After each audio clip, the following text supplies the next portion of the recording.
সম্মানিত হাজির, আজকে আমরা শাহিন ভাইয়ের জানাজায় এসেছি। এমন একটা সময় আসবে, এমন একটা মুহূর্ত আসবে, আপনাকে আমাকে এভাবে লাশ হয়ে শুয়ে থাকতে হবে।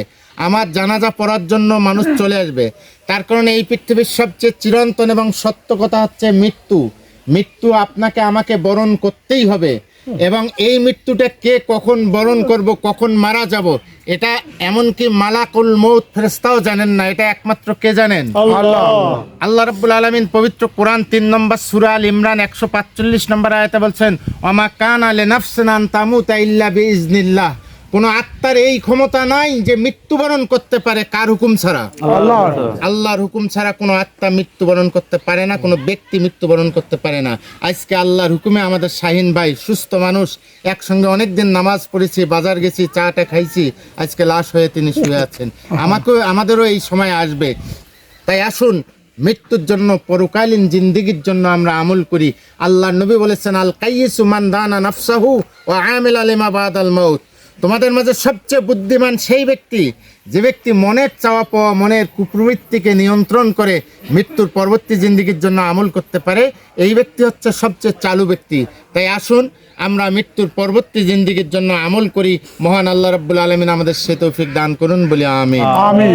পাশাপাশি যে মাইয়াত আমাদের প্রিয় শাহিন ভাই, ইনি একজন নামাজি ব্যক্তি ছিল। আল্লাহর কাছে আমরা সাক্ষী দিচ্ছি রাব্বুল আলামিন, ইনি অত্যন্ত সহজ সরল একজন নামাজি মানুষ ছিলেন। মানুষকে সম্মান করতেন, মানুষকে মর্যাদা দিতেন, আলেম ওলামাদেরকে অত্যন্ত ভালোবাসতেন। আজকের দিনে আল্লাহর কাছে দোয়া করি রাব্বুল আলামিন তার জীবনে মানুষ হিসেবে কোনো গুনাহ খাতা করে থাকলে তুমি নিজ গুণে মাফ করে দাও, আল্লাহুম্মা আমিন। এবং সারা জীবন তিনি নামাজ কালাম সহ যত নেকামল করেছে, আল্লাহ রাব্বুল আলামিন নেকামলগুলো, তার সারা জীবনের নেকামলগুলো কবুল করে নিয়ে তাকে জান্নাতের উঁচু মাকান দান করুন বলি আমিন। আলহামদুলিল্লাহিল্লাযী আবদাল আখলাকাল আযীম ওয়া সালাতু আলা মান কানা নবিয়ান ওয়াল আদম ওয়া মানাল মা'i ওয়াত তিন ওয়া আলা আলিহি ওয়া সাহবিহি আজমাইন। আপনারা বেশ কিছু কথা শুনলেন। আমরা প্রত্যেকেই একদিন মাইয়িত হব, আমাদের জানা ধরে আমরা সবাই জানি। তারপর আমরা ভুলে যাই, কেননা আল্লাহ পাক বলেছেন কোরআনের মধ্যে, আল্লাযী খালাকাল মাউতা ওয়াল হায়াতা লিয়াবলুয়াকুম আইয়ুকুম আহসানু আমালা। আমি আল্লাহ মৃত্যুকে সৃষ্টি করছি এবং জীবন সৃষ্টি করছি। আমাদের জীবন যিনি সৃষ্টি করছেন, আমাদের মৃত্যু তিনি সৃষ্টি করছেন। তাই আল্লাহ বলছেন আমি মৃত্যু এবং জীবনকে সৃষ্টি করছি এই জন্যই, লিয়াবলুয়াকুম আইয়ুকুম আহসানু আমালা। এই যে যাচাই করার জন্য, পরীক্ষা করার জন্য, এই জন্ম এবং মৃত্যুর মাঝখানে কে কতটুকু ভালো কাজ করতে পারে।